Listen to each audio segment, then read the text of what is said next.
Hello, Facebook friends. So I am encouraging you, if you own a business, if you're a business owner, an entrepreneur, or you have a business idea that you're getting ready to launch and you need physical space, or maybe you don't need it, but this is an opportunity for you to get it before you need it, listen closely. So I've been in conversation with a lender who is the largest SBA lender in the United States, lending over 1.1 billion with a B dollars last year through the SBA program specifically. The SBA program, there's a lot of benefits to it, and it sounds scary. And I will tell you from firsthand experience, it's not necessarily a quick process, but it is so worth it.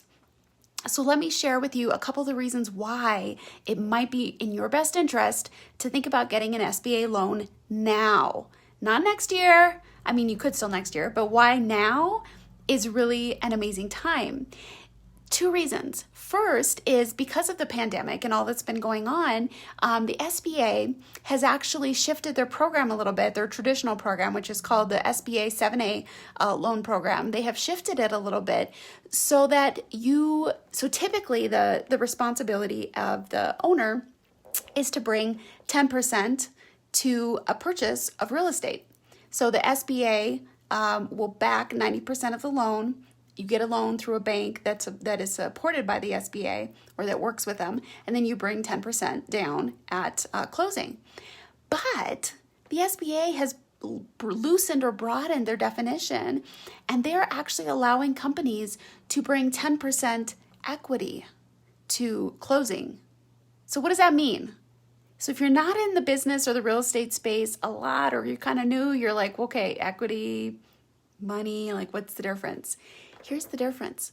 If you have a business that has equipment, has tools, has something of significant value, that is equity. And if you can prove through a valuation of sorts that you have, let's say $100,000, let's say that is the price of a small property you're looking at buying. If you can show that you have $10,000 worth of equity in equipment, then you don't need to bring any cash necessarily to closing. Is that not amazing?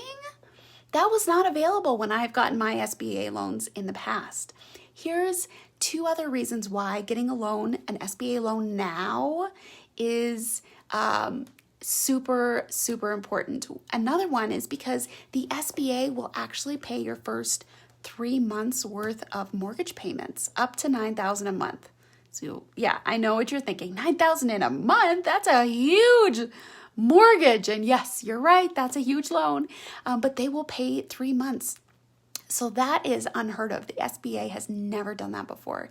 But they are doing that now for business owners because they know the hardships that business owners are facing right now or have been facing. Here's the other reason to do it now. And it's because when you get an SBA loan, there is a funding fee that is wrapped into the loan on the front end, which is basically, the cost, the SBA, for them to be able to back the loan and for them to do all the administrative paperwork that goes with that. There's a cost there, right? And so they tack on a funding fee. Same thing as a VA does when they do loans. And same thing as WCDA, which is the Wyoming, basically a Wyoming first-time home buyers program. But the SBA is waiving that fee. That fee is anywhere from 1 to 3.5%, and they're waiving that. This is all set to expire, from what I'm told, September of this year, September of 2021. But here's the thing, is that the SBA has a certain amount of funds set aside for all of this, and when they're depleted, they're depleted. So you're not guaranteed all of these benefits of the program through September, but they are potentially available through September. Now, here's my backstory, right? Okay, this is why I'm so passionate about SBA back loans.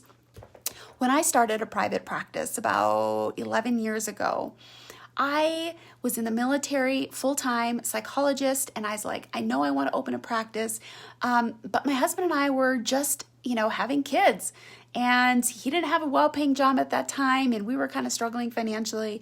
We didn't have a lot of extra. So the thought of buying a building in which I could put my practice seemed out of reach. It seemed out of reach, but I also knew I didn't want to rent because I'm not a fan of renting and giving money away to pay equity down for somebody else in their property.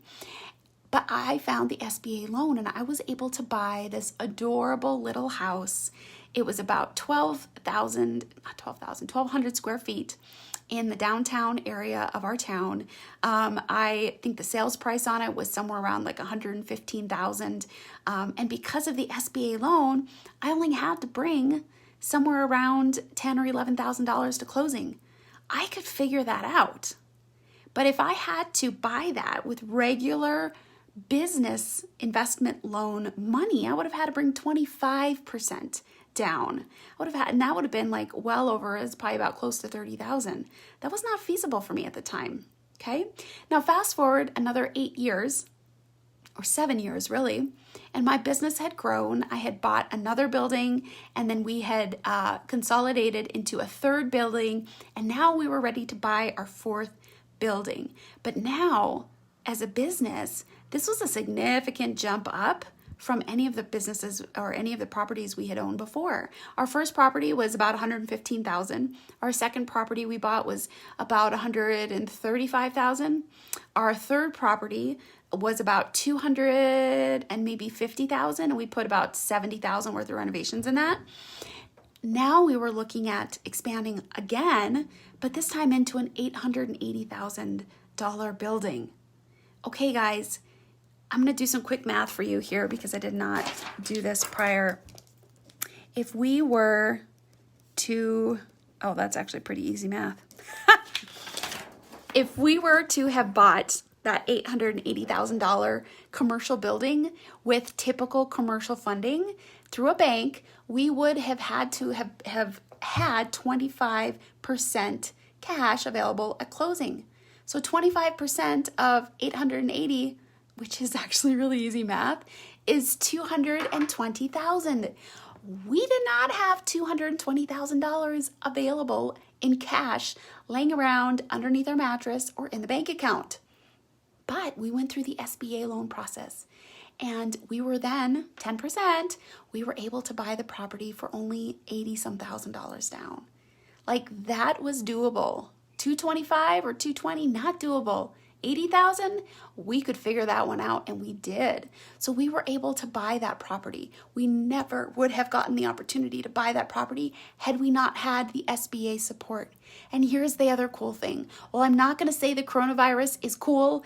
You know, in every situation, there's always a silver lining. I always believe that. Maybe you don't call it a silver lining. Maybe it's an opportunity for growth and learning.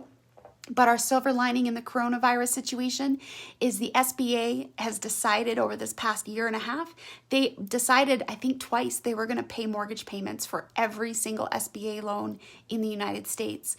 And I think it was a total of 10 months between the two periods. So guys, 2 buildings we had, both of those mortgages were paid by the SBA for 10 months. Think about it.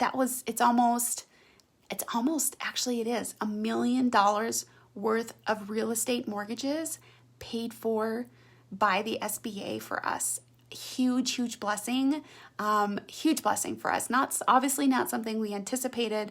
Didn't even know about it until after it was triggered and happened. We're like, what's going on? But who knows what can happen. So certainly that's not a reason to get one now, because they're not doing necessarily guaranteeing that for anybody who's getting loans now, but they are doing the first 3 months getting paid for you, which is pretty darn cool.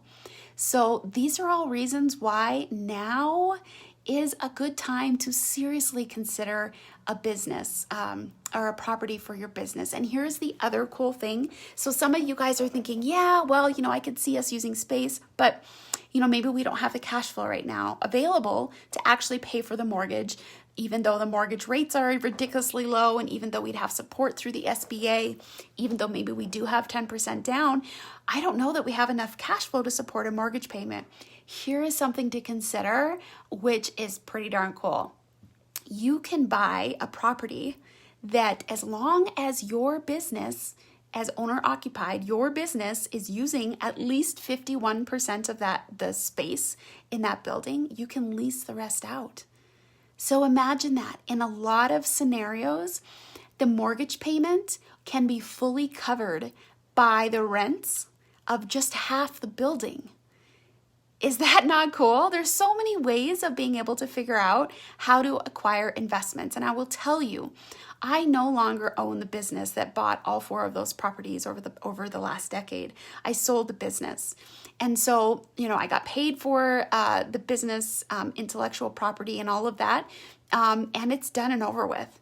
And had I not bought any properties for that business, I wouldn't be benefiting anymore. I would have gotten my lump sums and I would have been done. And, honestly, it's spent already. I don't have like this huge savings account sitting somewhere with all of that money that I got from selling my business, because as most of you guys know, or maybe you don't know, and that's okay, selling a business is not as lucrative as it sounds. It really is not. And, but I had 4 properties. 1 we sold a few years ago, so now 3, but I have 3 properties as evidence of the success of that business. And those 3 properties continue to give me revenue every month. So even though I don't even have the business anymore, that is what bought those properties, I still have the properties. And I still have the SBA loans. So guys, there is so much creativity to be had and so much wealth building in your future through using the SBA to buy property for your business. Please consider it. Think about it. Research it. Don't miss out on this opportunity. And there's lots of different kinds of properties that can be purchased with an SBA. It does have to be something that's considered owner occupied. So you cannot just buy a multifamily property with an SBA loan. You cannot buy a mobile home park with an SBA loan. But interestingly, you can buy an RV park with a mobile home or with a SBA loan, as long as the mobile homes are, did I say mobile? No, RV. Yeah, I said RV. As long as the RV folks that stay are just short term, kind of like a, what do they call it? KOA camp. And you can also buy something like a self-storage, or even build a self-storage, self-storage community or area. So there's a lot of creative things that you can do. So again, I just encourage you to think about it, explore, research it, because it was extremely valuable in my own business world life. And even though I don't have that business now, it's still paying me money every single month, 100% worth it. So if you are local to Cheyenne and Wyoming here, I would love to talk more about it.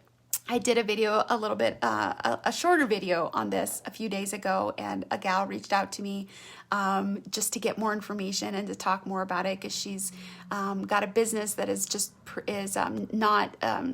doesn't have a stable place where it resides, and she's like, I think now's the time. And so I'm so excited. If you're watching this, I'm so excited to get to meet with you. But I just love having these meetings and helping people get a win in their future and in their dreams and moving forward. So I would love to talk with you and brainstorm with you, share resources with you, because I'm certainly not an SBA expert. I'm not a loan officer, so I don't know all the ins and outs of it, but I do know what it was like in my own experience, and I can point you in the right direction, and we can work together to help make your dreams come true. So I'm so excited for you in your future. Thanks so much for watching this. I hope this opened and unlocked some dreams and ideas for you, and I look forward to seeing you on the next video.